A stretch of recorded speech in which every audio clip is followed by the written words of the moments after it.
The cycle. Everyone talks about the cycle so much that it might as well come capitalized. I was born into a cycle.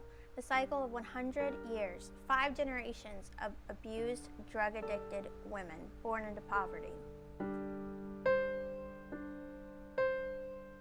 I remember going to school and realizing that my life was not okay, that not everyone had drug pipes and guns laying around the house, that not everyone saw the things that we saw. It was also a shock to realize that people feared needles for a reason different than I. When I was 6 years old, my stepfather injected me with heroin. The resulting trip gave me nightmares for years. I still deal with the effects of it. See, I told my guidance counselor about the situation at home. I told my principal, my teacher, my family members, anyone who would listen.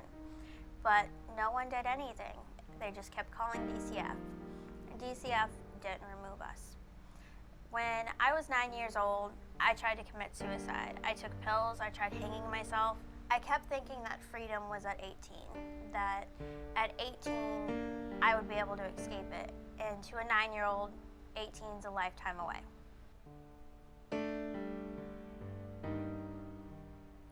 My sister and I were reunited with our mother after about a year, and she hadn't completed her case plan, so we really shouldn't have been sent back, but we were.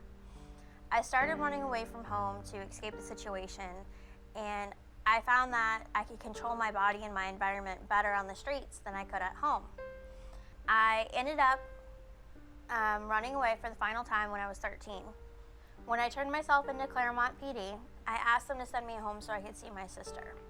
They asked me questions about what I had done on the street to survive. You know, I worked in a dollar store under a crackhead's identity and facilitated drug deals. Not something you're really going to tell the police. They asked me why I ran away from home.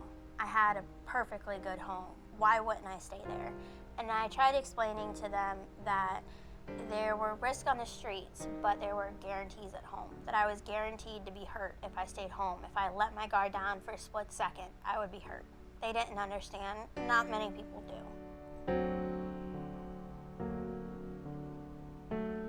I ended up in foster care 2 days later after being transferred from car to car and social worker to social worker, ending up in my home county. And I showed up at my foster mom's house at 3 o'clock in the morning. And in the following 2 years, I went through 9 additional placements. A few of those were other foster homes, and then I ended up in group homes such as Friends and Children and Families, the final home I was in.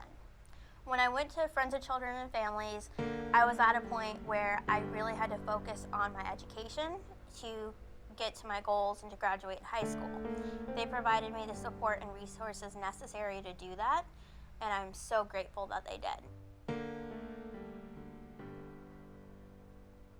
Over the years, many labels have been applied to me, whether it's gifted, talented, kind, to more negative ones like the juvenile delinquent or entitled, detached, unmotivated. It's hard to be motivated when you don't have a goal. It's hard to be motivated when you don't have anyone supporting you or believing in you. I'm a believer in that how you view yourself is how you proceed. I had to learn to be able to view myself as someone capable of completing high school and college. I grew up not knowing a single person who had graduated from high school.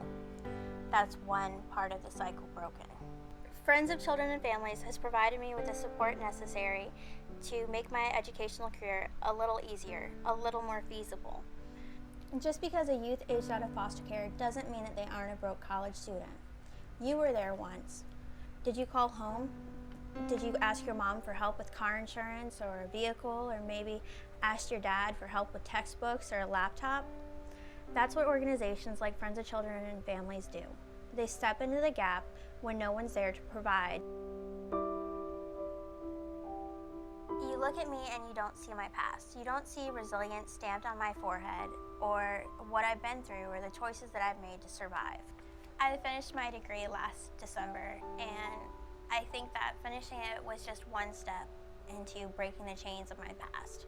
I know that now that I finished my degree like a pebble in a pond. My sister, she finished her high school diploma after me, and then she finished her degree. With the support I've received, I've been able to start my own legacy and start my own cycle, a cycle of love and education for my children to grow up in. I know that following in my footsteps and showing them that I have my degree will allow my children to have better outcomes for their future. It's one of my biggest motivations and one of my biggest goals. The cycle. The cycle I live in and the cycle my children were born into is one of educational achievement and love.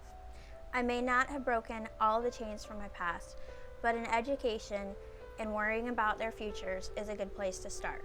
I'm really thankful for the assistance I've received that's allowed me to accomplish the things I have.